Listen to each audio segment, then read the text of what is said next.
Hi hello ನಮಸ್ಕಾರ ಎಲ್ಲರಿಗೂ welcome back to my channel Priya's epic world. So ಇವತ್ತು ನನ್ನ ವಿಡಿಯೋದಲ್ಲಿ ನಾನು ನಿಮ್ಗೆ ತೋರಿಸ್ತಾ ಇರೋದು get lunch with me. So ನಾನು ಆಫೀಸ್ಗೆ ಲಂಚ್ ಬಾಕ್ಸ್ಗೆ ಏನೆಲ್ಲ ತೊಗೊಬಂದಿದ್ದೀನಿ ಅಂತ ನಿಮಗೆ ತೋರಿಸ್ತೀನಿ. ಸೊ ಮೊದಲಿಗೆ ಫಸ್ಟ್ ಡಬ್ಬದಲ್ಲಿ ಬಂದು ಹೆಸರು ಕಾಳಿನ ಪಲ್ಯ. ಇದು ಜಸ್ಟ್ ಒಗ್ಗರಣೆ ಕೊಟ್ಟಿರೋ ಅಂಥದ್ದು, ಹೆಸರು ಕಾಳಿಗೆ ಬೇಯಿಸಿ ಅಷ್ಟೇ.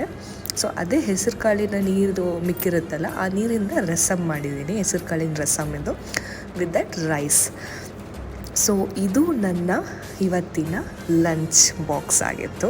ಸೊ ಇದ್ರ ಜೊತೆ ಒಂದು ಆ್ಯಪಲ್ ಕೂಡ ತಂದಿದ್ದೆ, ಹಶ್ವಾದಾಗ ತಿನ್ನೋಣ ಅಂತ. So this was my video. So ಊಟ ಆದಮೇಲೆ ಹಾಗೆ ಒಂದು ರೌಂಡ್ ವಾಕ್ ಹೋಗೋಣ ಅಂತ ಕೆಳಗಡೆ ಇರೋ ನಮ್ಮ ಪಾರ್ಕಿಗೆ ಬಂದೆ, ಆಫೀಸ್ ಕೆಳಗಡೆ ಇರೋ park. So this was my video ಇಷ್ಟ ಆದಲ್ಲಿ ಲೈಕ್, ಕಮೆಂಟ್ ಆ್ಯಂಡ್ ಸಬ್ಸ್ಕ್ರೈಬ್.